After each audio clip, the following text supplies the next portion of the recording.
Hello, Shri Shiv Mahapuran YouTube channel में आप सबों का स्वागत है और साथ में मेरा प्रणाम भी। तो आज मैं 24वां अध्याय का वर्णन करूँगी, सुनूंगी और सुनाऊंगी, जिसमें भीष्म पितामह का वर्णन है। भीष्म पितामह कुरुक्षेत्र में बाण के सरसैया पर लेटे हुए हैं और पितरों के विषय में,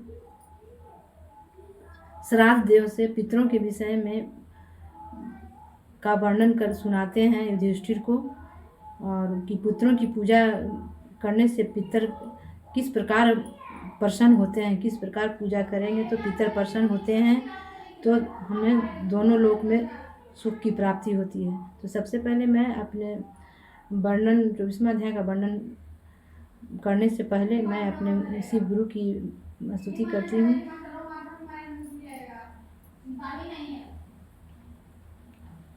गुरुर्ब्रह्मा गुरुर्विष्णु गुरुर्देव महेश्वर, गुरुः साक्षात् परब्रह्म तस्मै श्री गुरवे नमः। आइए 24वां अध्याय बड़ा ही महत्वपूर्ण अध्याय है, जो कि बहुत ही लोगों के लिए साध्य है। इतनी कथा सुनकर नारद जी ने कहा, हे पिता, आपने श्राद्ध देव तथा श्राद्ध का वर्णन किया। अब मेरी यह इच्छा है कि आप मुझे श्राद्ध का विधान विस्तार पूर्वक सुनाने की कृपा करें। श्राद्ध करने के पितर अत्यंत प्रसन्न होते हैं, परंतु मैं यह नहीं जानता कि पितर कौन है। यह सुनकर ब्रह्मा जी ने उत्तर दिया, हे नारद, जिस प्रकार तुमने मुझसे पूछा है उसी प्रकार भीष्म पितामह ने भी यह प्रश्न मार्कंडेय मुनि से किया था। उस समय मार्कंडेय मुनि ने इस संबंध में सनत कुमार से जो कुछ सुना था उस वृत्तांत का वर्णन किया था। अस्तु, मैं तुम्हें भीष्म पितामह तथा मार्कंड के प्रश्नोत्तर के रूप में इस संबंध में बताता हूँ। हे नारद, जिस समय भीष्म पितामह कुरुक्षेत्र में सरसैया पर लेटे हुए थे, उस समय राजा युधिष्ठिर ने उनके पास पहुंचकर यह प्रार्थना की, हे पितामह, जो मनुष्य संसार में पुत्र की इच्छा रखते हैं उन्हें क्या करना उचित है? वंश वृद्धि का कौन सा उपाय होता है? भीष्म पितामह ने कहा, हे राजन, जो लोग श्राद्ध करते हैं उन्हें संपूर्ण मनोरथों की प्राप्ति होती है। पितरों के प्रसन्न होने पर वंश वृद्धि भी होती है तथा दोनों लोकों में अत्यंत आनंद मिलता है। अस्तु, पितरों की प्रसन्नता हेतु श्राद्ध करना ही सबसे सुगम साधन है। हे नारद, यह सुनकर युधिष्ठिर ने भीष्म पितामह से कहा, हे प्रभु, आपने पितरों की महिमा का वर्णन किया, वह उचित है, परंतु मैं यह जानना चाहता हूँ कि कुछ लोगों के पितर नरक में रहते हैं, कुछ के स्वर्ग में रहते हैं और कुछ के संसार में भ्रमण करते रहते हैं। ऐसी अवस्था में वे अपनी संतानों का कल्याण किस प्रकार कर सकते होंगे? भीष्म जी बोले, हे युधिष्ठिर, इस संबंध में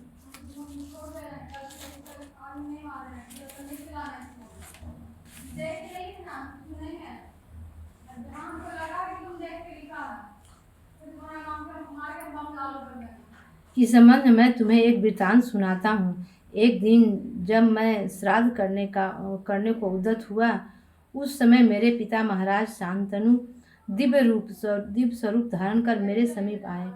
जब मैंने उनके हाथ में पिंड रखना चाहा तो वो मुझसे इस प्रकार बोले, हे भीष्म, तुम्हें इस प्रकार पिंड देना उचित नहीं है। तुम पिंड को कुसा में रख कर पृथ्वी पर रख दो, तभी वह मुझे प्राप्त होगा। यह सुनकर मैंने उनकी आज्ञा अनुसार पिंड दान किया। तब वे अत्यंत प्रसन्न होकर इस प्रकार बोले, हे भीष्म, जब तक तुम जीवित रहोगे तब तक तुम्हारा बल नहीं घटेगा। जब तुम चाहोगे तभी तुम्हारी मृत्यु होगी। यह वरदान हम तुम्हें देते हैं। इसके अतिरिक्त यदि तुम और कुछ चाहो तो वह भी मांग लो। ऐसी कोई भी वस्तु नहीं है जिसे हम न दे सके। हे युधिष्ठिर, उनके मुख से यह वचन सुनकर मैंने प्रार्थना करते हुए कहा, हे महाराज, यदि आप मुझ पर प्रसन्न हैं तो आप मुझे पितर एवं श्राद्ध के संबंध में सब वृत्तांत सुनाने की कृपा करें। तब महाराज ने मुझे उत्तर देते हुए यह कहा, हे भीष्म, हमने एक बार मार्कंडेय मुनि से पितृकल्प के बारे में पूछा था। उस समय उन्होंने हमें जो उत्तर दिया वह हम तुम्हें सुनाते हैं। मार्कंडेय जी ने हमें सुनाया कि एक बार हम तपस्या कर रहे थे। उसी समय हमारी दृष्टि अचानक आकाश की ओर उठ गई। तब हमने यह देखा कि एक विमान में अंगूठे के समान आकार वाला एक बालक बैठा हुआ है, अंतरिक्ष में उड़ता चला जा रहा है। हमने उस बालक को दंडवत प्रणाम करने के उपरांत यह कहा, हे प्रभु, आप कौन हैं? यह हमें बताने की कृपा करें। उस समय उस बालक ने यह उत्तर दिया, हे मार्कंडेय, हमारा नाम सनत कुमार है। हम 4 भाई हैं तथा हम सभी अंतरिक्ष में भ्रमण करते रहते हैं। यह सुनकर हमने सनत कुमार जी से यह कहा, हे प्रभु, आप मुझे पितृकल्प का वर्णन सुनाने की कृपा करें।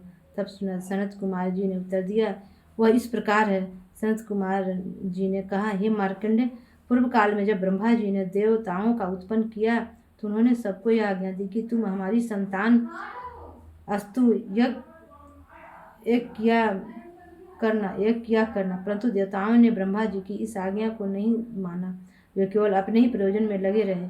तब ब्रह्मा जी ने अत्यंत क्रुद्ध होकर यह शाप दिया कि हे देवताओं, तुम हमारी आज्ञा का तिरस्कार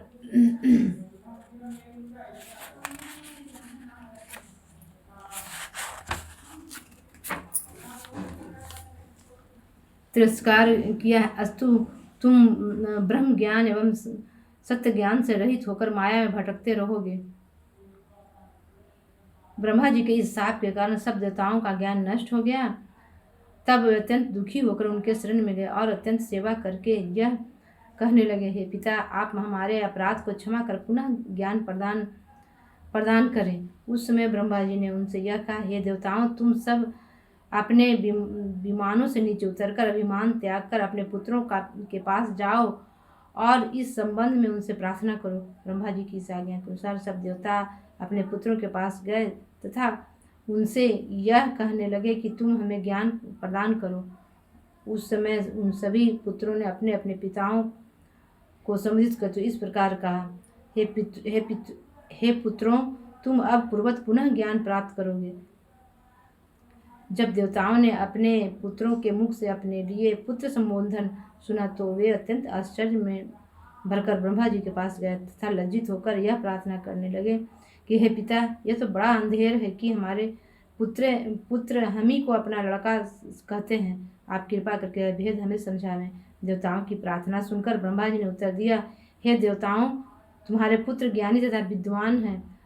तुमने जिन्हें उत्पन्न किया है वे सब धर्म की वृद्धि करने वाले हैं। अस्तु तुम सभी देवता परस्पर एक दूसरे के पुत्र हो।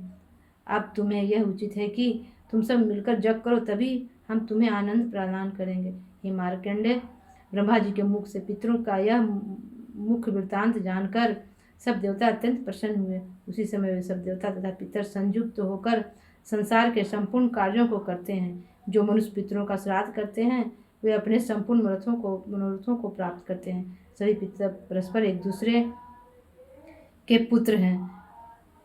इनमें 7 प्रकार हैं। 3 प्रकार के पितर शरीर रहित हैं तथा 4 प्रकार के पितर शरीरधारी हैं। हे मार्कंडेय, पितरों की ऐसी महिमा जानकर तुम उनकी भक्ति करो। जप तथा योग आदि उपायों द्वारा जो भी परम पद को प्राप्त नहीं होता वह प्रेम पूर्वक पितरों की सेवा करने से मिल जाता है।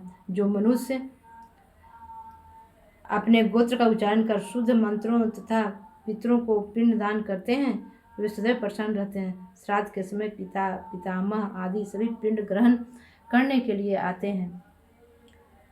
पितरों की तर्पण देने वाले दोनों लोकों में सदैव आनंदित रहते हैं। मार्कंडेय मुनि बोले, हे शांतनु, इस प्रकार पितरों की महिमा सुनाकर सनत कुमार ने मुझे दिव्य दृष्टि प्रदान की। अस्तु तुम्हें भी यह उचित है कि तुम पितरों की भक्ति करो, क्योंकि पितरों के समान श्रेष्ठ अन्य कोई नहीं है। जो पितरों की महिमा को पढ़ते हैं अथवा सुनते हैं वे भी दोनों लोकों में अत्यंत आनंदित रहते हैं। आज का कथा अपने शिव गुरु के चरणों में विराम देती हूँ और अगले एपिसोड में 25वां अध्याय का वर्णन करूँगी।